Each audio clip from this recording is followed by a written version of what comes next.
In this video, I'm going to show my SEO competitor analysis process. I'll walk through the tools I use and what metrics I look at to help me guide the SEO strategies that I create. If you stay to the end of the video, you'll get the exact system and process that I use. I'm even going to walk through how to build your own Google Sheets template that you can use for your competitor analysis and build your own tool that you can use. So for competitor analysis, the first thing I like to do is get a Google Sheet started. So the way I break it down is I have one tab where I'm going to fill in just overall competitor data. And then I like to do a keyword gap and a backlink gap as well. And that gives me enough data to get high level metrics, but also keyword ideas and backlink ideas that I might not have seen without using this method. So you can really fill in anything on this sheet. What I like to do is put domain, and then I will fill in a few different metrics based on that. So we're gonna get that filled in. We'll start with this first part. So you can use a number of tools. I'm gonna show where to get this data in SE ranking, Ahrefs and SEMrush. So I'll show all three tools and where you can grab some of this data. But the first thing you're gonna wanna do is fill in and take a look at the website you're analyzing. So in this case, I'm gonna analyze my website. So in SE ranking here, what I'm gonna do is go to research, competitor research, and then overview. You can plug in any domain and get a bunch of SEO data that's gonna be very valuable for your analysis.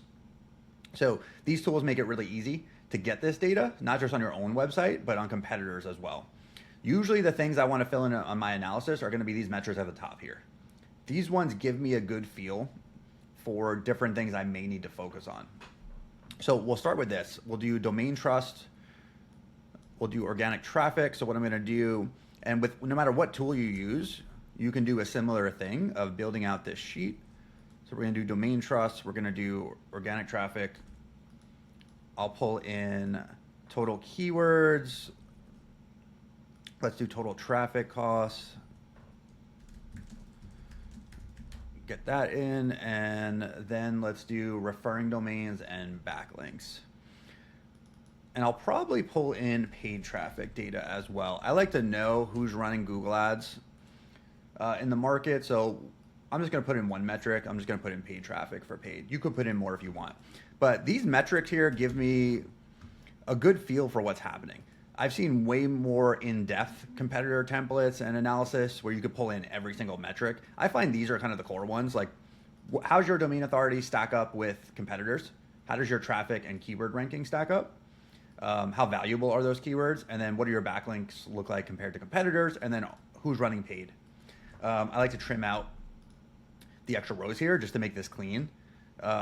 And now what we're gonna do is we're gonna fill in who the competitors are. So we're gonna start with my own website, and I'm gonna fill in my data here. So for domain trust, I have an 18, then organic traffic, we have 631, 4,000 keywords, cost, we're at 721.5, referring domains 213, backlinks, we have 378 and 0 paid traffic. And I like to center these as well. You could do that this way. So this is kind of the baseline data I want in here. So now what I'm gonna do in the competitor research tab, in SE ranking here, what's cool about this is you can just click this button right here and get your competitors. So we're gonna do that. Another way to get competitors is to search on Google for valuable keywords that you're going after and just see who's showing up. So for me, let's say like SEO agency was a keyword I really wanted to target. I can look through this and start grabbing who my competitors might be. So this is one method you can do. You can also use what SE ranking tells you, and Ahrefs and SEMrush have a similar feature, but here we go. So now I'm getting who my top competitors are. I like to look at common keywords. That's the first metric I look at. Who has the most keywords in common with me? That means we're targeting the same keywords. Missing keywords is a good indication on like how many keywords they rank for. So like in this case, entrepreneur.com is a massive website, a million keywords they're ranking for. So I may want to go choose some smaller ones for this analysis. So what I'm going to do here is I'm going to go with this company, and let's fill them in here. And then I'll also do, let's look at the list, then business. I try to find a mixture of like high overlap, but then also a website that's more on par with me in terms of number of keyword rankings, because my website's fairly small. We're getting websites that are a little bit bigger. You know, let's do this one as well, because I'm familiar with this site. So, oops, let's put this in. So then what I'm going to do here is I'm going to start by filling in these metrics.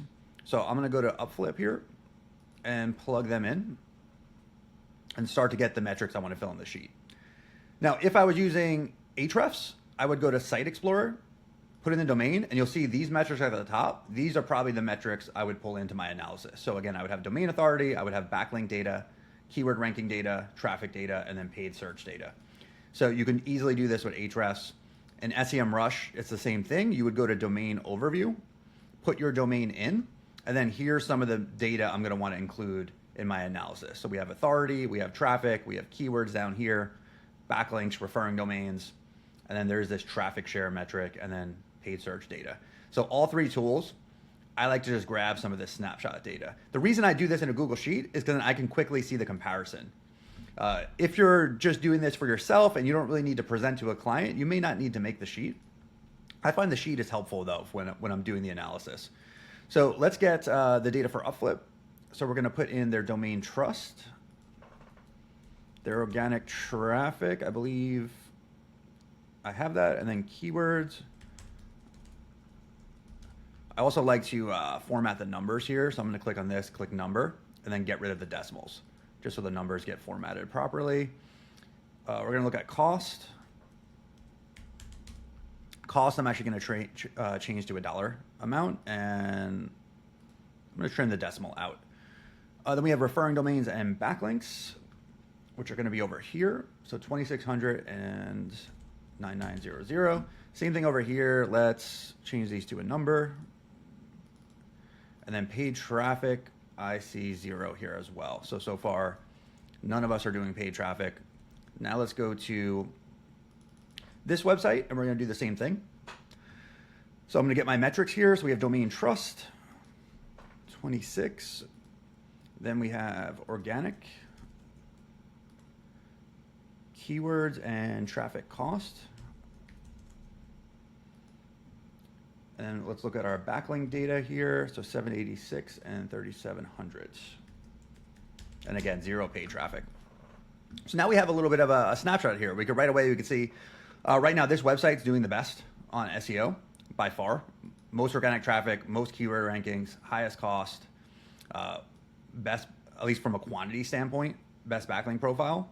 These two are very close in domain authority, but this one's significantly outranking the other one, which in my opinion means they probably have better and more content, and we could dig into that, than this one does.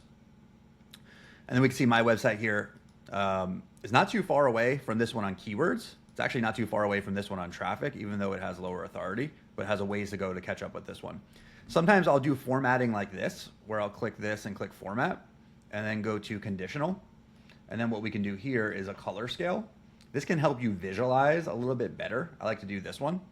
And then the only thing you need to do is it puts the min value green. I like to put the min value this red and then change max value to green. And then now we can quickly just visually see who's doing the best. I'll click add rule. Actually, instead of add rule, we're gonna go format, conditional formatting, get rid of that. I'm gonna edit this one. I'm gonna click add another rule. That's gonna allow me just to change the number up here. So let's do keywords. And now let's do referring domains. I like to pick kind of a few different metrics. And then let's click done. And now we have 3 heat maps that hone in on a couple different metrics. So in this case, it's pretty straightforward. This one's doing the best. This one's second. I'm in third. Sometimes you'll see the data varies. Like this website might have the most backlinks, but this one has the most keywords and traffic. So this like visual formatting gives me a nice report I could show clients where they can visually just see what's happening. I also like to make a couple charts based on this. So what I'll do is I'll highlight the data and click on a chart. I don't like the pie chart. I like to do this one. And what we're gonna do here is now we're gonna have, I like to get rid of these because they don't really add a lot of value, and just kind of explain what we're looking at. I'm just gonna say domain trust. I also like to get rid of the grid lines, which is just a little trick to make the charts look cleaner. And then what we can do, we can sort of stretch that out there. We have this chart. I like to add the data label as well, just to make it quick to see. And this gives us, like, at the start of a decent competitor report, what I would probably do is I would have 3 to 4 of these metrics and just make another chart for each of them. You could also hide the grid lines a little bit. I believe that's here.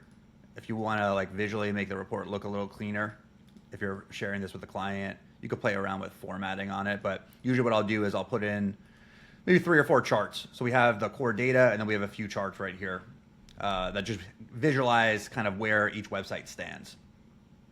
So this kind of analysis, I like to do just a one-time thing. Really where I'm going to get a lot of strategy decisions is going to be keyword gap and backlink gap. So if we go back to SE ranking here, you'll see as I'm in competitor overview, I'm going to see this one, go to keyword gap. And this is going to open up the keyword gap tool, which is really important for evaluating which keywords my competitors are targeting that I should also be targeting. So I'm going to put in my domain. There it is. Then I'm going to put those other 2 competitors in. And let's get Upflip in there as well. And click Show Results. And what this is going to do is also going to give me some pretty good reporting that I could add to a presentation deck for a client. Like, I really like this one, which shows the circle is how many keywords they're targeting, but then you can see where the overlap is. So there's a few keywords that all 3 of us overlap on. And if I click on that, now I can see them, which is really powerful. And I can see where each website ranks. I could also click on just sort of the unique keywords that Upflip is ranking for. And then I get them there. So a lot of ways you can kind of play with this data, but this visual is really nice to see the overlap between competitors and also like how large each competitor is based on the size of this circle. So I really like this chart. The way I typically use this is I start by going here and going to common. I like to see, how do I stand on keywords that I'm targeting that my competitors are targeting? So how to start a lawn business, I'm on page 5 or 6. This website's in position 1, they're on page 2. So I can just quickly see who's doing the best for which keywords. Any keyword number ranking that's low, it might mean that I don't have the right content for that keyword. So it might mean that I need to create a new page. So that's one way I use this. I also like to look at my page 3 and page 2 keywords to potentially go back in and optimize that page. What's really powerful though is the missing. So I can select this website and click missing. And these are keywords that Upflip, my competitor, is ranking for that I'm not. So this is a great way to find content ideas. And if I go back here and look, so actually this is the way I would want to do it. I would want to do missing this way here. If I go to contrarian thinking, I'll see which ones they're missing. So in the previous example, I was looking at what the other ones are missing. So you can go to your website, click missing. Unique is where you can see the ones you're not ranking for, but a competitor is. So if I go to unique, these are the ones that are unique to me that my competitors are not targeting. But what's more powerful is seeing which ones they're targeting. So right here, I can get keywords that they're ranking for that I'm not. You might want to play around with filtering on this. You do have options to filter by search volume, by difficulty. You could do a few different things with filtering here. You could also export this, which is what I like to do, and get it into a Google Sheet. But again, I can look at my other competitor here as well. To do this in Ahrefs and SEMrush, they also have a similar feature. I think everyone calls it something slightly different. But in Ahrefs, we have, I believe it's content gap. And let's take a look here. Oh, they actually moved it to a competitor tool now. So I believe, let's see if we could find it. Competitor analysis. And so here you could actually pre-filter to keywords you don't rank for. I don't like to do that. I like to actually see the ones I'm ranking for, and then I can filter it later. So we're going to get this filled in. So we're going to put all 3 websites and click Show Keyword Opportunities. And then there's some more options here, so I'm going to let that load. And we'll come back, and then I'm going to show how to do this in SEMrush. So in SEMrush, we have keyword gap right here. And we're going to do a similar thing. I'm going to put in my competitors. There's the second one, and let's get the third one in, and we're going to click compare. There we go, and we get that keyword overlap report, which I really like. And then right here is where we can start to see rankings and keywords that other competitors are targeting. So again, I could see missing, I could see different filtering capabilities. We could filter on certain clients that are doing the best. A lot of ways you can slice up the data on this. You can even add a couple more competitors if you want to. But the important thing is, what I'm looking for here are keywords that I'm not currently doing well for, is typically the first thing I look for. Those are great new content opportunities. If it's working for my competitors, I might want to consider it. And then I also like to look for keywords I am doing pretty well for, but could do a little better. Like this one here, I'm on page 3. I should probably go in and optimize my page that's ranking for this to really ramp this up and get on par with some of the competitors. We can see the same data here in Ahrefs. The settings I like are, I like to do at least one competitor's on the first page, because that will tend to give you some better results. Sometimes what I'll also do, if I'm adding more competitors, I'll do something where you could even select, if you want to really see certain competitors, I might do something like this, where both competitors are on the first page. And now I can quickly see keywords that both these competitors are targeting that I'm not ranking for. Great way to get content ideas. Ultimately, for the analysis, I turn these off. I leave it like this, and we'll just do for the spreadsheet purposes. And you could export out of any of the tools. The important thing is for the spreadsheet is we want to export, and we want to import it here. Click on upload, click here, load that in. And now we're going to have our keyword gap report. And you could do some formatting on this. Typically the data I care about, I'm going to hide that, is these. And then I like to just look at position really for this report. So normally what I'm going to do is, and there is value in having the URL and the traffic in here, but when I present this, I tend to like to do it like this, because then we end up getting a really clean report. I even like to add a count feature where I'll say number of competitors, you'll do equals count, and then scroll over there like that and press enter. And then that's going to allow you to sort, which is pretty important. Now I can sort in another way. I could sort by keywords where more than one of the websites are targeting, which sometimes make the results a little more relevant. So a lot of ways you could play with this. If you really want to make the visual even better, you could add some formatting here. What I like to do is conditional formatting, and I'll do less than or equal to, and I'll do like 10.99, and that'll be keywords on the first page. Then I'll do is between 10.99 and 20.99 and make that yellow. That'll be page 2. And then I'll do greater than, and we'll do 20.99, make that red. And I know I'm going through this quick, but you could rewind the video there to get these exact numbers. And what that's going to do is going to give me a visual. Now in this case, I only exported first page, but you'll see if there was a 12 there, if there was a 25 there, you'll see the visual formatting, which is a nice visual way just to see who's ranking where. And then now you have a nice report to show to a client, or you can dig through this to get your data.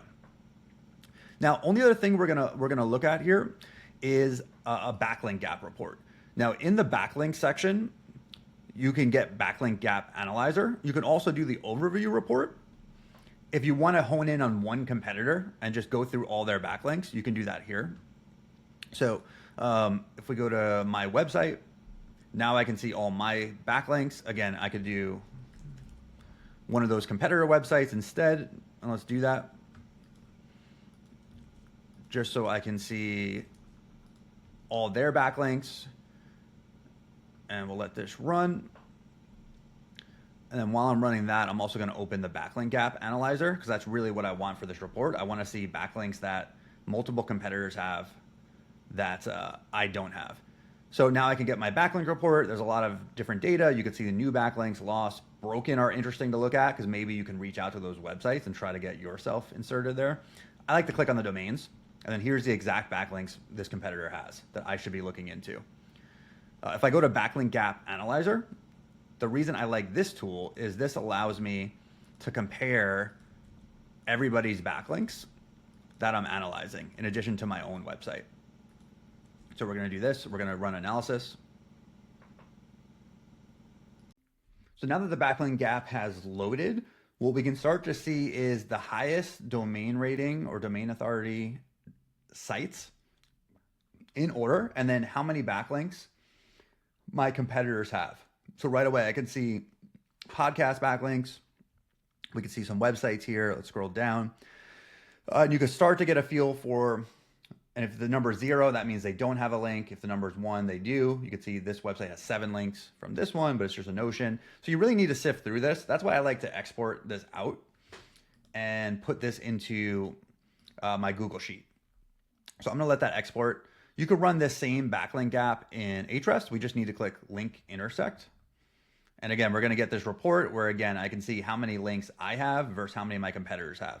Really what I'm looking for here is backlinks I do not have, because that's going to be a good way to gauge potential opportunities, especially if multiple competitors have backlinks and I don't. If it's an individual one, sometimes it could be more challenging, but if multiple competitors have backlinks, there's a good chance we can get one. So in SEMrush, I would go to backlink gap. And again, we get the same kind of data here, how many backlinks each of my competitors have on the various sites. So what you can do if you export, the reason I like to do that is because I like to add that to my competitor analysis SEO report. I'm going to click upload, and then I'm going to drag that file, and we're going to get this data right into the Google Sheet. So there we go. And this gives me a really nice report. Again, I like to clean things up a little bit and trim out this. We're going to stretch out this column a little bit, get these centered. And here we go. And I'll also like to add some filtering in case we want to filter in different ways. You could also do formatting on this, and that's definitely an option. And there's different ways you could do it. You could sort by most backlinks, which is kind of interesting. You could sort by highest domain rating. You could even do, if you're going to do a count formula, you have to account for the 0 basically. So you would have to write something that said like basically wants to count without 0, because right now we're getting solo ones. But what I would look for here is stuff like this, where both my competitors have links. A lot of these are podcast based, but you can start to dig through this and find some opportunities. Businessyield.com, maybe that's worth looking at. If I scroll down, another podcast kind of thing. But this gives you some really good data, and then you can start highlighting and making a short list of key websites that you want to get a backlink on. So now we have our initial data with some data points on each website and competitor. We have a keyword gap to identify keywords that we need to start ranking for that we're not, and also keywords that we're doing well for. And then we have a backlink gap report that'll show where our competitors are getting backlinks from that we can then take and dig through and figure out which ones we also want. Those are the biggest things I look at when I do SEO competitor analysis. Again, I don't like to spend tons of time on this. I like to kind of get the quick insights and use this to inform my SEO strategy. I think that's really the key. If you take one thing away, it's when you're doing competitor analysis for SEO, it's what are the things and data points and variables that you want to find that are actually going to inform your strategy. It's one thing just to know what competitors are doing and to keep tabs on competitors, but the real value comes in when you're actually implementing some of their strategies that are relevant for your business. Again, that's another key point and a common mistake I see is we don't want to just copy competitors just for the sake of doing that. We want to make sure it fits into our business strategy. And that's where you have to think through a lot of this data and start to think about what's actually going to move the needle for our business that's most relevant for what we're doing. So that's pretty much it for the video here. I think this template, if you have the guidelines on how to make this, again, it's a simple template to make. You can customize it, pull in any data points that are relevant to you. But those are the things I look for when I'm building a template like this. I want to have a snapshot of my data. A lot of times I'll make some charts, and then I like to have my keyword gap and my backlink gap on a separate tab. And this gives you a nice spreadsheet to attach if you really need to present this. Sometimes it makes sense to make a presentation deck, but this will give you all the tools you need to create that. So we do have a newsletter where we give away templates like this. This template we actually don't have in the newsletter yet, but it might be something if people want it that I can just release in the newsletter. But again, you have the tools to build this yourself. But if you want to check out the newsletter, we do give away different templates each month and all related to SEO, analytics, reporting, marketing, and all of that.